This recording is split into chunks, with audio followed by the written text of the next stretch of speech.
When I was in college, one of my best friends was a supercoder. He was the guy that everyone would go to solve their hardest programming challenges. And he was so good that I told myself I could never be that great. So I never even tried. Until 12 years later, when I was broke and bankrupt and had a choice to either give up on my startup dream or teach myself how to code, I decided to start coding again. And fast forward to today, 8 years later, that little project has turned into Sutra, which has touched over 40,000 people around the world. My point with this story is that one of the biggest transformations in my life has really been about learning to recognize and work with fear. In this situation, my fear was that I'd never be good enough to be something that I called great. And of course, the ironic reality is that in order to get great at almost anything, you kind of have to not be good at it first. You kind of have to be okay with sucking. And I found this to be true in so many situations in my life. When I was a kid, I lived all over the world in different countries, and I would always avoid practicing the language of the country I was in because I was afraid that people would think there was something wrong with me, that I was stupid. And of course, that means that I never actually got good at those languages. So in this video, what I'd like to do is just share with you some reflections on how to work with fear and how to have fear be something that doesn't block you from actually taking action. Now, maybe in your life you have a big dream or there's something that you want to accomplish.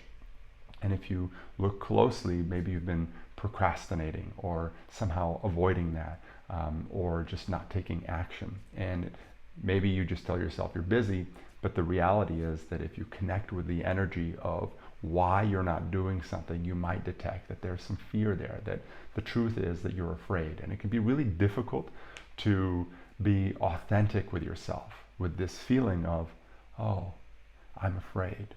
And to actually connect with that at an embodied level. And this is really the transformation with fear is presence. Becoming present to the underlying energy that is driving your action, that is influencing you, and not judging and not being like, oh, there's something wrong with me, I'm afraid, I shouldn't be afraid, I should be bigger than that, right? That's this kind of like macho behavior that eventually becomes exhausting because you constantly have to put all this willpower into overriding a certain energy that's present for you, when the intelligence is to actually be with that energy and allow it to somehow become a source of information, allow it to somehow become something that you integrate into your being. The way that I work with this is that when I recognize that I'm procrastinating or putting something off, I'll try and actually connect with that and be like, what am I afraid of? Maybe there's some sort of discomfort, that I really, I'm not that skilled at something, so there's a certain discomfort there and I'm afraid of being uncomfortable. So as soon as I can presence that, I can be like, and I can connect with the energy of that fear or that discomfort that I'm avoiding and just allow it to be there in the space of conscious awareness. And now, as soon as I do that, I have agency. I'd be like, okay, you know what? I'm going to step into this anyway. Sometimes the fear is a little more deeper rooted. And this is something that I like to work with in my meditation practice of just connecting with that fear in the felt sense of that fear. So what I mean by felt sense is the embodied feeling of that energy in your body. Now this might, for some people, it's like, I know exactly what that means. And for others, it's like, huh? Come again? Whenever there's a strong emotion like fear, it has a certain footprint in your body. There's a feeling of it that often can be very uncomfortable. And it's actually one of the reasons why we have a lot of thinking going on in our head and get really busy or avoid it, because ultimately it's really uncomfortable to just become present to that felt experience in your body of that emotion, the sensation of that emotion. And when you can do that, it actually liberates a lot of energy, because it's often, while it's uncomfortable, it's not as bad as you think it is. And so allowing yourself to connect with that and deepen into the felt experience of that fear. And sometimes this can take just a few minutes, and sometimes you might even spend an hour or two on it, depending on how much spaciousness and also what's available to you, because that fear may not always be ready to open up or to be transformed. I do find that at the first stage, just becoming present to that there is a sense of fear that, and really owning it. I love just saying it, I am afraid. There's something so vulnerable and yet courageous and powerful in that. I am afraid. Allowing that to just be okay. And then from that position, maybe choosing to take action anyway. But then if you have the interest and the space and the capacity to go further with it, to really connect with the felt sense of that fear.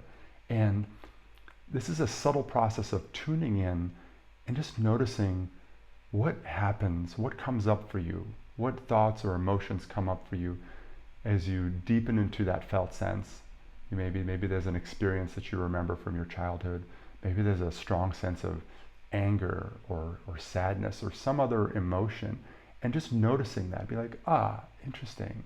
And then deepening into that, just taking a deep breath, deepening into that, and following that thread. And usually what happens is that you'll kind of follow a certain path of different emotions and associations, really staying with your body in the process, not getting carried away in your mind, but staying with both a mental and embodied and emotional process. And at some point you kind of get to a certain resolution where you feel the energy of the situation open up in a new way and almost somehow become integrated into your being. If you look closely, the interesting thing about fear is that fear is actually directly connected to love. So, what is fear? At some level, you could say often fear is related to the sense of survival. And if you look at survival and say, okay, well, what is survival? Well, survival is related to protection, right? You want protection. When you're worried for your survival, what you want is protection. And protection, what do you want to protect? You want to protect something that you love. That's love. So fear is the expression of love. It's a version of love. And it's one thing to say that intellectually, fear is love, survival, all that stuff, right? But connecting with that in an embodied way, the energy, finding that thread, finding your personal journey from fear to actually this is an expression of love. This is a deep, deep expression of love. Maybe it's a little contracted or it's coming through in a particular way that isn't helping me live life in this moment. But the root of it is nonetheless love.